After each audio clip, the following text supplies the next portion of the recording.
Presentaremos a Ebenor Saavedra, quien es estudiante egresado de la carrera de Licenciatura en Filosofía del Departamento de Filosofía de la Universidad del Salvador. Ha cursado diferentes diplomados sobre marxismo y pedagogía de la filosofía.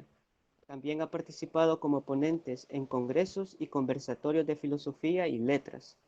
Es miembro del Círculo Literario Porque Nadie Te Quiere y ha publicado artículos, cuentos y poemas en suplementos, periódicos y revistas virtuales. Esta tarde nos presenta la ponencia Sexualidad mística y ontología oriental en Salarrué. Le damos la palabra a Ebenor. Bueno, muy buenas tardes para empezar. Si me pueden confirmar que se me escucha bien y que se presenta bien también la diapositiva, por favor. Se escucha todo claro y se ve la diapositiva.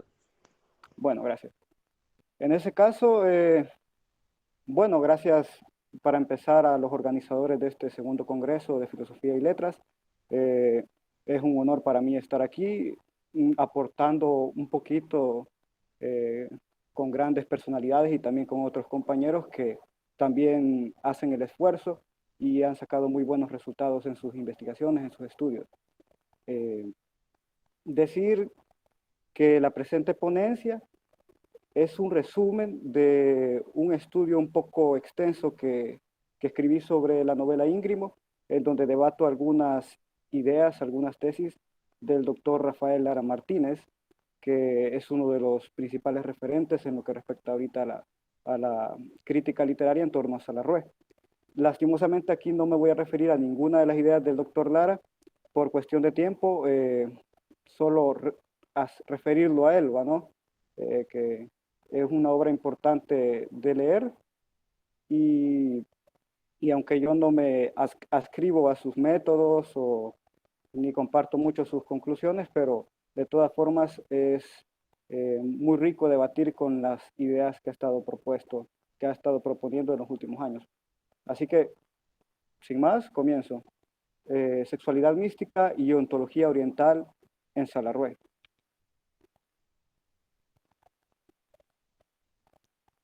En las últimas décadas se han realizado importantes esfuerzos en el estudio de la vida y obra de Salarrué, los cuales han dejado valiosísimos descubrimientos. Sin embargo, todavía se está lejos de agotar la complejidad artística y humana del que probablemente sea el narrador salvadoreño más importante del siglo XX. A pesar del rigor con el que proceden algunos de estos investigadores, se suele dejar importantes fisuras al suponer que las inclinaciones teosóficas de Salarrué no inciden lo suficiente en su obra como para ser consideradas con mayor atención, y en las pocas ocasiones que se toma con seriedad esta espiritualidad, se la suele enjuiciar desde un enfoque ligado a la hermenéutica de la sospecha, y se le condena como un supuesto fundamento metafísico del fascismo de Martínez y su gobierno. Pero esto no es tan exacto. Lo que se suele llamar las creencias de Salarrué está lejos de ser solo un dato curioso en la biografía del autor o la base de un lineamiento político dictatorial. En realidad, se trata de una sólida matriz psicológica que determinaba la manera en que Salarrué entendía el mundo y se movía en él. Mientras el médico, el hombre de ciencias, diagnostica debilidad nerviosa para explicar los viajes astrales de Salarrué, este toma sus experiencias como la confirmación de la existencia real del mundo del espíritu. Como es evidente, un mismo hecho puede entenderse de dos maneras radicalmente opuestas, y esto se ha descuidado mucho a la hora de estudiar académicamente la obra de Salarrué. La espiritualidad de Salarrué puede ser abordada desde diferentes enfoques, pero el de la filosofía tiene la particularidad de facilitar una mejor sistematización de las ideas dispersas en su obra literaria, las cuales originalmente ya tienen un marcado carácter filosófico y son susceptibles de ser organizadas en un sistema que, si bien nunca fue expresado por el autor con la rigurosidad de un tratado, sí se encuentra claramente delineado en sus obras literarias y ensayos filosóficos.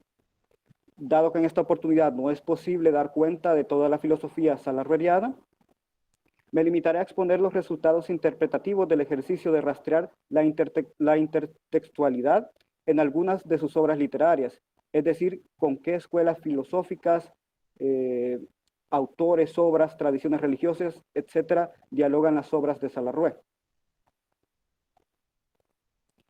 En lo que respecta a la filosofía, sus mayores influencias son precisamente las de origen oriental. pero no en sus formas puras, sino en el formato de la teosofía moderna, la cual puede tomarse como un esfuerzo del Occidente por resacralizar el cosmos y compensar la crisis religiosa que sufre su sociedad desde el inicio de la época moderna. Para esta referencia, puede consultarse el libro de William Byrd, El hombre irracional, y también la obra clásica de Max Weber, La ética protestante y el espíritu del capitalismo, da también algunas claves sobre esto. Para ello, la teosofía propone un estudio comparativo de las religiones con el fin de encontrar en ellas lo que tienen de esencial y las verdades que comparten entre sí. Esto con el único objetivo de permitir al ser humano el acceso al mundo del espíritu y la comunión directa con Dios. Para los teósofos, la India tiene un papel medular en todo esto, pues se le considera la cuna de la espiritualidad humana al haber dado a luz a muchas de las religiones más importantes del mundo. Y es por ello que los manuales y tratados teosóficos suelen utilizar gran cantidad de términos en sánscrito, propios de las filosofías y teologías indias. Y al adoptar estos conceptos, la teosofía también acepta buena parte de la estructura cósmica que en ellos se propone. En Salarrué también se encuentra dicho cuerpo conceptual, y esto permite tener una clave valiosa para la interpretación de sus textos. Al analizar el significado de unos cuentos de La Sombra y otros motivos literarios y Oyar Kandal, así como algunos detalles de las novelas El Señor de la Burbuja, Catleya Luna e Íngrimo, identificando la intertextualidad y empleando el método hipotético deductivo para la homologación, se expondrá la ontología de Salarrué, la cual se nutre de las metafísicas hindúes tales como el Samkhya, el yoga y el tantrismo, y se expresa alegóricamente por medio de una sexualidad mística o de una erótica mística. Para el filósofo e historiador de religiones Mircea Eliade, el espíritu de la India puede ser aprendido desde 4 conceptos básicos: Karman, Maya, Nirvana y Yoga, categorías que son solidarias entre sí y se refieren mutuamente, ya que las 4 son los pilares que sostienen una sola cosmovisión. Al ser el pensamiento indio de carácter soteriológico, el yoga, como método de unificación de la conciencia y escape de la temporalidad, se erige como la disciplina más importante en la vida humana, ya que reúne la experiencia milenaria de la gnosis y la ascesis liberadora. En otros términos, el yoga, al ser el método para lograr la inmortalidad, combina toda la sabiduría india para alcanzar el objetivo supremo, la unificación con el todo o Dios, lo cual es también objetivo de la teosofía. En la literatura de Salarrué se encuentran suficientes pruebas de la influencia del yoga en su pensamiento. La novela El Señor de la Burbuja es el ejemplo más claro. La historia de Javier Rodríguez puede considerarse la de un yogi poco ortodoxo, un yogi occidental, que se esfuerza por superar las pruebas de renunciamiento en el camino a la reunificación con el todo. En su biblioteca personal aparecen títulos de autores ligados a la teosofía, tales como Roman Roland y Edwin Arnold. Por favor, apagar el micrófono. Y otros que además de haber sido teósofos, son también hindúes, como es el caso de Krishnamurti y Vivekananda. De este último autor se cita el Raja Yoga, precisamente el sendero de la meditación, la estratégica yógica por excelencia para la reunificación del yo. Y es que el propio Javier Rodríguez acepta seguir conscientemente este camino al declarar que su religión es la perfección del yo, y en muchos pasajes de la novela le encontramos practicando la meditación, buscando quién es él realmente y qué es el ser, la verdadera realidad. Pues para esta escuela de pensamiento, todo el devenir del mundo que percibimos a través de nuestros sentidos y nuestra mente es considerado como Maya, la gran ilusión cósmica. Textos como El Señor de la Burbuja son especialmente valiosos porque declaran las influencias del autor sin recurrir a metáforas o imágenes complicadas. Todo está a la vista y a plena luz del día para el lector. No sucede así en obras como Yarkandal, en donde el lenguaje alegórico y la riqueza de símbolos estimulan poderosamente la imaginación del lector. Pero a la vez, esa enorme cantidad de posibilidades pueden llegar a representar una dificultad en el camino hacia el significado correcto, si es que lo hay. Convencido de que la realidad humana no es más que una preparación para acceder a planos más elevados de la existencia, Salarrué se preocupó de plasmar una visión teleológica de lo humano y del mundo en sus obras literarias. La dualidad materia-espíritu representa el conflicto ontológico y la paradoja más reiterada a lo largo de dichas obras, y muchas veces se expresan mediante símbolos ligados a la sexualidad y a la erótica. Las figuras femeninas suelen representar a la categoría de materia, la prakriti de los yogis y los teósofos, así como la diosa Sakti de los pueblos autóctonos de lo que ahora es la India. Las figuras masculinas, a su vez, suelen representar la categoría del espíritu, el purusha de los yogis y los teósofos, el atman de los Upanishads. Esto suele ser así porque normalmente en los cultos arcaicos se identifica la naturaleza como una deidad femenina, dada la fecundidad de la tierra, y a las potencias del cielo como el sol, la lluvia y el rayo como potencias masculinas, pues en el caso de los dos primeros fecundan a la tierra. En Salarrué, lo femenino y lo masculino también representan potencias cósmicas, así como sustancias ontológicas. En El Señor de la Burbuja, por ejemplo, esperanza representa la solidaridad de la conciencia humana con el cosmos, lo cual, según el yoga y el sankhya, es el origen de todo sufrimiento, pues el cosmos pertenece a la Prakriti y es, en última instancia, Maya. Es por ello que Javier Rodríguez se ve obligado a practicar el desapego de lo mundano. Muchas otras obras reiteran lo mismo de una manera más metafórica. En el cuento El espejo, incluido en el volumen de La sombra y otros motivos literarios, el personaje principal, Narciso Nogales, encarna justamente la dualidad femenino-masculino y materia-espíritu, y refleja parte de lo que sería el proceso de la evolución cósmica. Pero antes de referirnos a Narciso, es preciso decir que los espejos son sin duda uno de los tópicos de Salarrué, y de ellos nos explica sus cualidades mágicas y espirituales en su mínimo ensayo sobre el juguete mágico. Ahí nos dice, los juguetes mágicos se conocen en que no se pueden definir dentro de un campo determinado, participan de lo físico y de lo espiritual, se comprenden solo a medias. Es decir, los espejos son un punto de encuentro entre ambas sustancias. En el yoga clásico, estructurado como sistema filosófico por Patanjali, ambas sustancias tienen una diferente modalidad de existencia. La Prakriti se considera como real, pero solo en la medida en que está subordinada al Purusha, del cual es su manifestación. En la medida en que la Prakriti va evolucionando, sus modalidades van volviéndose más sutiles, hasta llegar al punto en que puede adquirir la limpieza y la transparencia necesarias para reflejar al Purusha y liberar un fragmento de la Prakriti misma, quedando solo el Purusha en su eterna inmovilidad. El cosmos, la manifestación, a pesar de tener la dualidad, la cualidad de engañar a la conciencia humana y ligarla a la temporalidad del devenir y a sus corolarios de sufrimiento, también tiene la facultad de encaminar a las almas a la liberación y facilitar su retorno al espíritu primordial. Todo el cosmos funcionaría entonces como un gran espejo, cuya única razón de ser es la de reflejar el espíritu. Sin embargo, aunque toda la naturaleza contribuya a la liberación del espíritu y a la aniquilación de este mundo, pues es su telos, solo la materia sutilizada en su forma de pura luminosidad, sattva en sánscrito, es la única que puede reflejar fielmente al Purusha y liberarlo de su misterioso vínculo con la Prakriti. Esa materia sutilizada es precisamente la buddhi, la inteligencia humana. El yogi aspira a detener por completo el flujo psicomental, incluyendo las emanaciones del subconsciente, para lograr que la buddhi refleje al Purusha. Por eso mismo, el espejo es un juguete mágico, un portal al mundo del espíritu, porque en él se refleja el verdadero yo, el espíritu. Por lo tanto, el espejo es un instrumento que sirve para conocernos, para descubrir nuestra dualidad ontológica, nuestro desdoblamiento en un ser material y uno espiritual.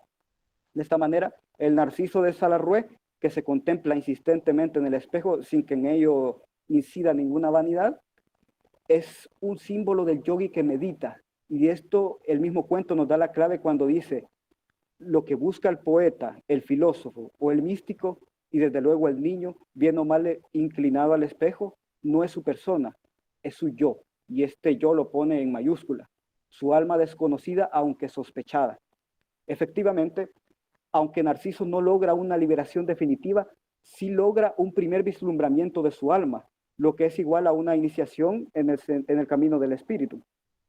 Ya que su buddhi no está preparada para reflejar íntegramente el Purusha, la imagen que le devuelve el espejo es la de su prima Noemí, quien como elemento femenino representa la Prakriti.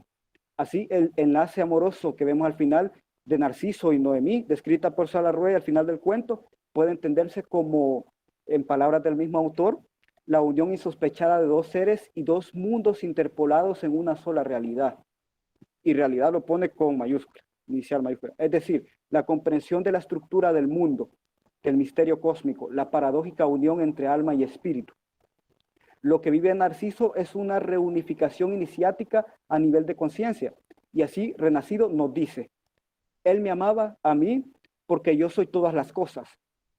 Ahora yo soy él y seguiré amándome, buscando al incognoscible en el multiforme y ubicuo espejo de la naturaleza, en la contemplación y entendimiento de todos los seres y las cosas del universo, en el gran espejo cósmico de la existencia consciente. De Narciso todavía hay que decir que su dualidad ontológica ya era reconocida al principio del cuento, cuando Salarrué describe sus características fisiológicas de adolescente, como si estuviese en un punto intermedio entre lo femenino y lo masculino.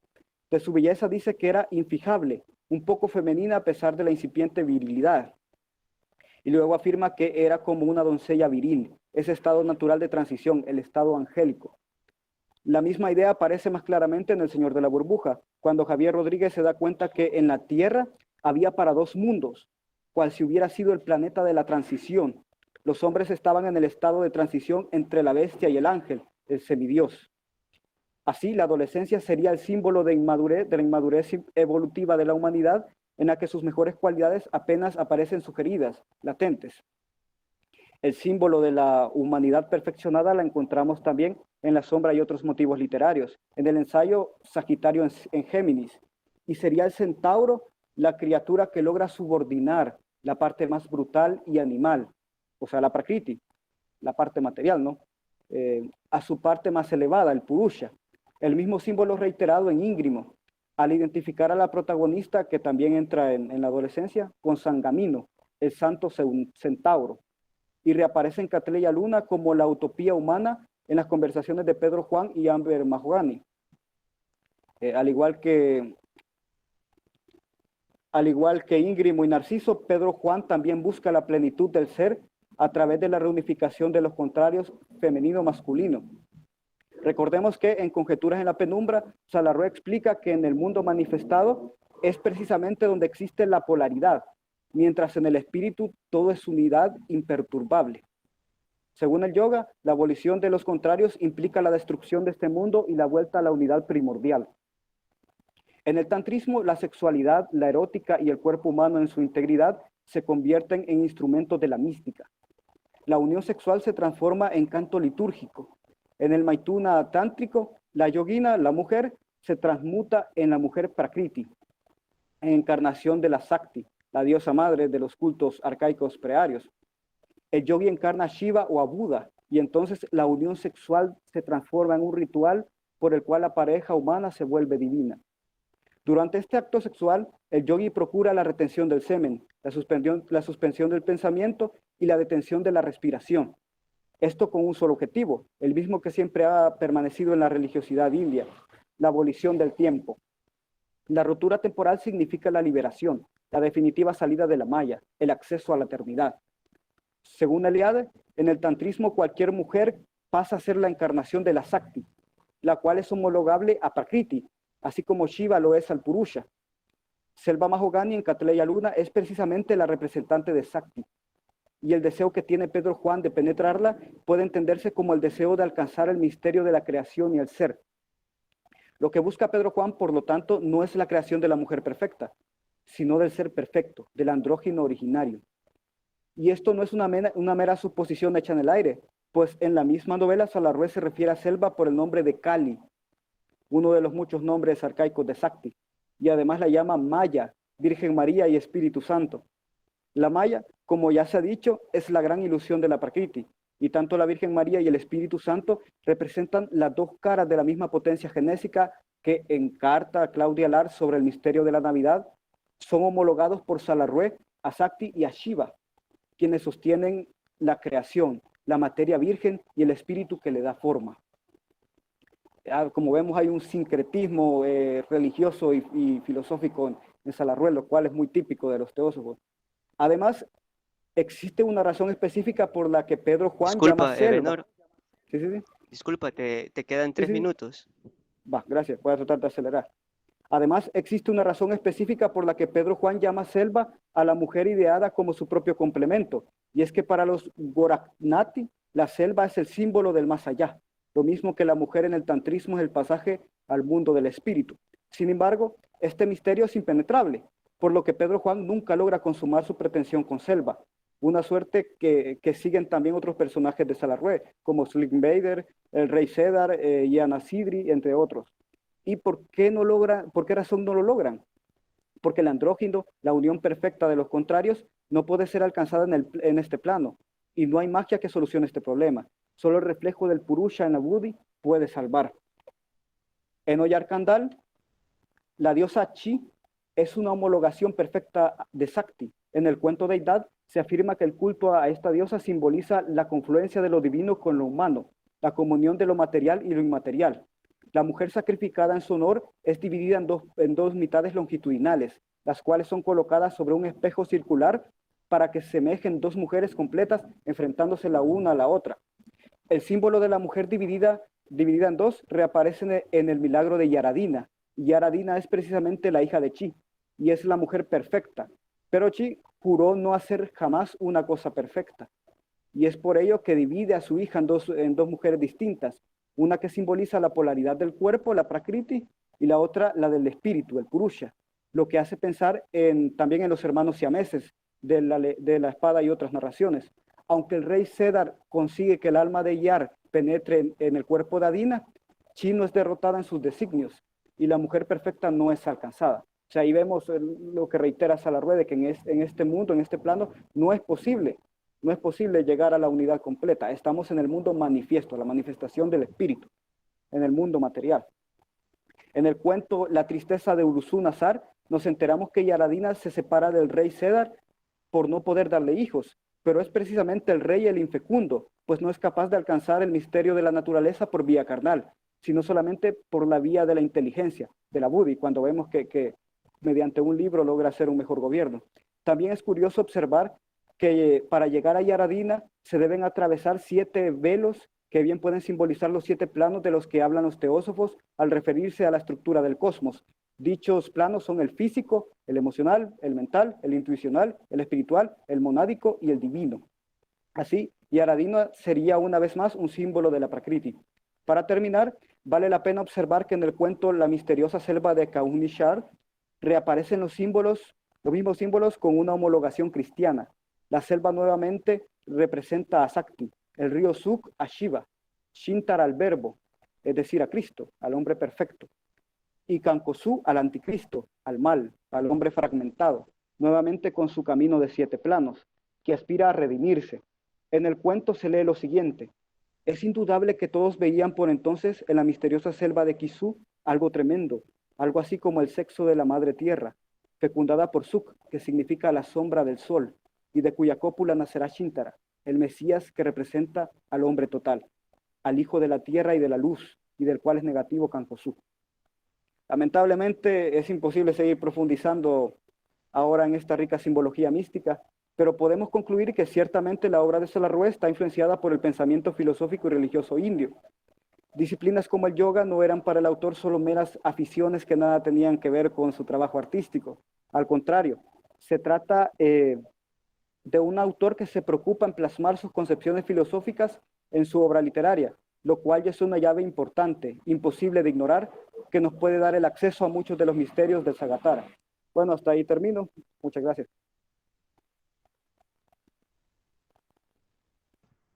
Tenemos una pregunta de Luis Vázquez que está dirigida a Ebenor y dice de la siguiente manera: ¿cree que podría explicar un poco más la figura del andrógino? Porque eso sería un ideal en Occidente solamente. Sí, yo ahí entiendo que la pregunta es ¿por qué eso sería un ideal en Occidente? Bueno, la verdad es que no solamente en Occidente. Si no mal recuerdo, en la cultura griega ya tenemos referencias a un ser andrógino.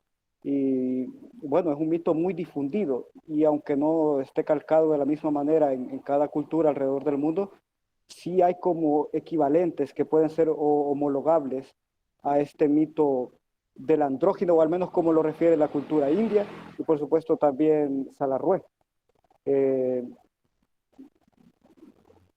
sí es cierto que a partir del siglo XIX comienza como que a estudiarse mucho más el pensamiento de la India en muchas áreas, la sociología, la antropología, cuando surgió la psicología comienza a darse mucha importancia a esto, la lingüística también, y ahí es donde se retoman muchos de los elementos de la religiosidad de la India, y en el caso de los teósofos liderados por la Sociedad Teosófica, procuran aplicar algunas de estas verdades universales que están de alguna manera en casi todas las religiones a nivel mundial, aplicarlas como una especie de medicina al problema de la desespiritualización de la cultura occidental, del estilo de vida del occidente, que se centraba más en la evolución material y deja de lado lo espiritual.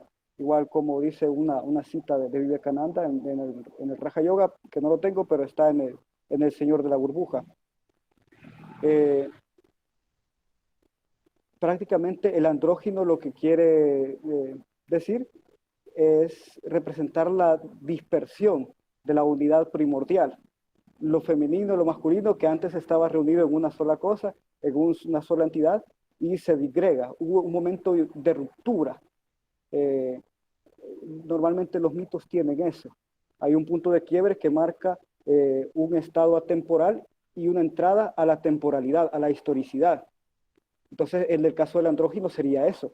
Si vemos los métodos del yoga y del tantrismo, todos están dedicados a abolir la dispersión, todo tipo de manifestación, la dualidad, la polaridad, como ya decía en Salarrué y también en la teosofía, el mundo manifestado que es, digamos, un despliegue del espíritu, casi como en Hegel. Todo esto se representa de manera polar. Ahí está lo negro, lo blanco, lo bueno, lo malo, lo alto, lo bajo y así. Entonces a la Rueda hemos reiterado esto. El andrógino sería solo una manera más de representar esta dispersión. En el yoga, las posiciones del cuerpo, la retención de la respiración, la concentración en un solo punto. O sea, todo eso está destinado a la abolición del movimiento para hacer la ruptura temporal, de la temporalidad, salir de la temporalidad y llegar a la eternidad. O sea, de lo que se trata es de alcanzar la armonía perdida, la armonía primigenia, pero esta vez aparentemente con la conciencia de todo el viaje del despliegue, lo cual no se puede explicar de manera discursiva porque se supone que es una experiencia que va más allá de lo mental, es el nirvana. Entonces, en el tantrismo lo que se procura hacer es la abolición de los contrarios por vía del cuerpo humano y de la sexualidad, de las relaciones sexuales. Entonces, por eso es de que se tiene que retener el semen y también la respiración. Y entonces, la unión hombre y mujer es como que la recuperación del estado primigenio perdido. Si le interesa ahí a Luis Vázquez, puede leer un libro de Rafael Lara Martínez, bueno, una sección, el libro es bastante largo. 2017 sale Masculinidades Salvadoreñas. Ahí habla un poco del andrógino, habla de la novela Íngrimo y problematiza esto. Él lo relaciona, esta reunión de los contrarios, con una especie de manifestación de travestismo que hay en la novela. Aunque yo en mi ensayo, que lamentablemente sigue inédito, pero si gustan se los puedo mandar al correo electrónico, yo identifico más como un transgénero el personaje principal y no un travesti. Y tampoco se trata de que Salarrué quiera decir de que si me visto de mujer y alterno entre una identidad de mujer y hombre, voy a abolir la temporalidad. Salarrué no dice eso, lo que pasa es que Lara Martínez a veces le gusta perseguir a los autores, como se ve en todo ese libro de masculinidades, también del silencio y del olvido, Los espectros del patriarca de 2013. Ahí también se hace mención de la novela Ígrimo, bajo la misma tónica, se explora un poco más de la, digamos, esa sexualidad mística. Y también tiene un ensayo que habla de unos poemas de Salarrué. Puedes consultarlo a él, es muy bueno, es muy riguroso, yo no estoy de acuerdo, pero de todas formas da muchas ideas digamos que te zarandea la mente para que tú mismo vayas a investigar y te lo pienses. Ajá. Eso es todo en esa pregunta. Gracias, Ebenor. Tenemos otra participación de Samuel Morales, quien tiene la palabra. Sí, muchas gracias. Esta pregunta creo que iría para Ebenor y para el último ponente, ¿no? Entonces, analizando esta cuestión teosófica, ¿verdad? Y teniendo en cuenta que es una influencia euroasiática y que como tal, estas influencias dentro de los anales de la historia se consideran como una especie de expresión protofilosófica, y esto debido a las características que se van unidas a practicidad, religiosidad, etcétera, etcétera.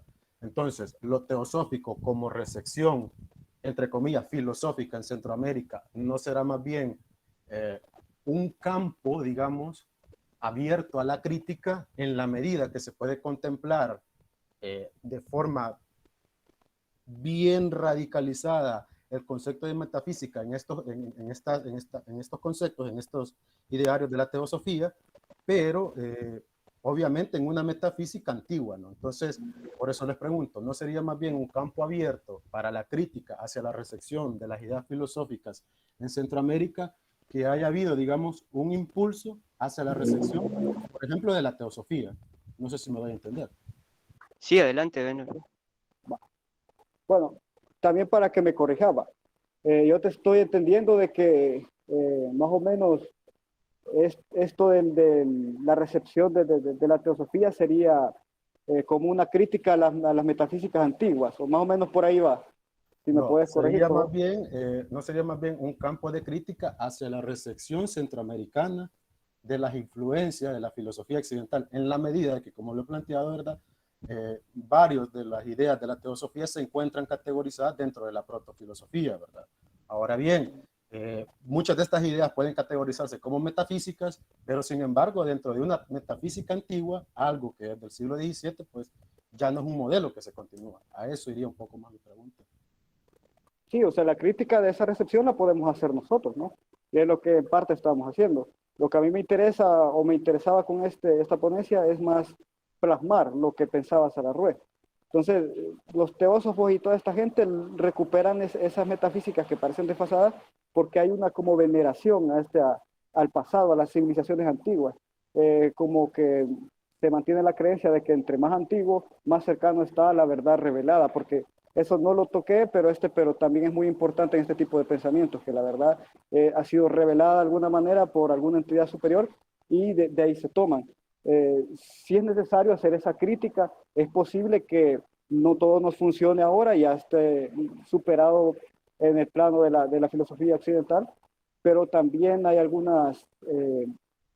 digamos, algunos fenómenos muy interesantes, por ejemplo, la obra de Salarrué. O sea, ahorita me he centrado más en demostrar que ahí está esta ontología, pero no he abordado cómo incide, por ejemplo, en obras como Cuentos de Barro. O sea, tal vez como filósofo académico sienta inicialmente que no me ayude mucho estas filosofías orientales y esa gran mezcla que hacen los teósofos, pero a Salarrué le sirve eh, para, digamos, afinar su sensibilidad, para enfocar. Recordemos que es el mismo autor de Cuentos de Barro, el mismo autor de Cuentos de Cipote. Entonces, ¿cómo es que Salarrué, que era un místico, logra estas obras literarias y no otros autores que, digamos, puedan pertenecer más a alineamientos marxistas que son muy observadores de la realidad y todo esto? Y sin embargo, Salarrué es un clásico que nadie lo vota. Entonces, eh, esto importa mucho a la hora de hacer la exégesis de sus obras porque hay autores que también tratan de desmontar la simbología de Cuentos de Barro. Por ejemplo, Marta Sánchez, que creo que está haciendo un doctorado en Suiza, si no me equivoco, pero leí una tesis de maestría, que creo que está en el MUPI, y ella interpreta, por ejemplo, el cuento de casa en Cuentos de Barro, y ella considera que la sonrisa final del conejo es como una venganza de los animalitos, porque al final el que termina muerto es el cazador. Y ella lo atribuye digamos, al hecho de que Salaró fuera un pacifista, que no comiera carne, que se tratara de mantener la armonía con las especies. Pero este es un pensamiento un poco, o un razonamiento un poco ingenuo, no se acerca mucho. Por ejemplo, no retoma, digamos, la figura del conejo en la cultura o en los mitos putiles, sino que ella lo hace desde un razonamiento europeo. Yo hoy me quedé en lo oriental, pero también hay mucha cosmovisión precolombina en Salarrué. Entonces yo creo que a nosotros nos sirve para ver cómo es que logra digamos, esas obras literarias, cómo era la sensibilidad de él y también para entenderlo mejor. Y a partir de eso podemos hacer balance si Salarrué nos sirve o no a la sociedad salvadoreña, bueno, a la cultura universal, pero eso creo que no solo compete a los filósofos, igual entender a Salarrué es algo mucho más amplio.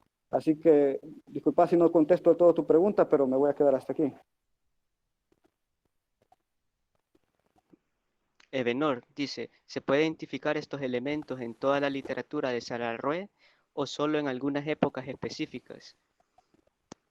Bueno, yo creo que ya había hablado un poco sobre eso, así que no me voy a extender mucho.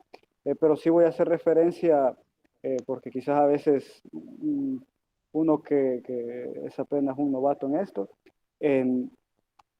quizás no tiende a tener mucha credibilidad, así que por eso voy a referir a Roque Valdovinos en la introducción, en el estudio introductorio que hace la narrativa completa de Salarrué. Y ahí él lo dice claramente, hace falta un estudio que investigue los símbolos y digamos, intertextualidad, ahí se me traba pero los diálogos entre diferentes textos que hay o de diferentes influencias que hay en las obras aparentemente vernaculares de Salarrué, como decíamos, cuentos de barro, ¿no? Bueno, hay muchos cuentos, hay otro que también Marta Sánchez analiza, entre tantos cuentos que analiza, eh, que a ver, se llama,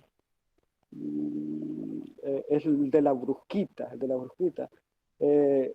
Hay al inicio unas figuras sobre la naturaleza que muy bien pueden referir a, digamos, la equivalencia entre el microcosmos y el macrocosmos, que es algo no solo de la cultura hindú, sino que es algo generalizado en los mitos arcaicos de todo el mundo. Y no lo pasa por alto y es una posibilidad interpretativa. Entonces, sí es necesario, ya lo veía Valdovinos y hasta el momento nadie lo ha hecho porque no es tan fácil. Hay que meterse con la teosofía, hay que meterse con el pensamiento oriental y la verdad es que no conozco muchos intelectuales que estén interesados en meterse en eso. La teosofía es algo que ya no despierta mucho interés en nuestra época y por eso es de que analizamos a Salarrué desde otros puntos de vista. Por ejemplo, yo me veía la pregunta que hacía Salvador Molina, que creo que no la vio ahí el compañero, que me pregunta que dónde está lo ontológico y que no lo capta, y ya me refiere ahí a Siddhartha y a Jung, supongo que se refiere al del psicoanálisis. Pues sí, estamos hablando del Oriente, estamos hablando de la influencia oriental de Salarrué, no estoy hablando de Aristóteles, no estoy hablando de Spinoza, de Leibniz, o sea, que también son muy interesantes, que se podría dialogar, incluso refutarse entre sí, entre estas filosofías, entre estas escuelas, pero estamos hablando del Oriente. Por eso de que es necesario ese estudio en general en toda la obra de Salarrué, porque él mantiene ese interés por lo espiritual hasta que muere. Y hay testimonios, hay entrevistas, amigos que lo conocieron. Salarrué era un hombre que donde quiera que se movía, donde quiera que abría los ojos, donde quiera que soñaba, donde quiera que estaba, él estaba en la tónica espiritual, es un místico, como San Juan de la Cruz. Entonces, no hay manera de despegar a ese Salarrué místico del Salarrué pintor, literato y todo eso. Así que yo digo que sí se puede hacer, es un trabajo que no se ha hecho, así que no te puedo dar ninguna referencia, pero sí se puede. Al menos yo, por las donde lo he estudiado, digo que sí se puede y ojalá algún día se pueda hacer. Hasta ahí. Gracias, Ebenor, por las respuestas y gracias al público asistente por formular las preguntas.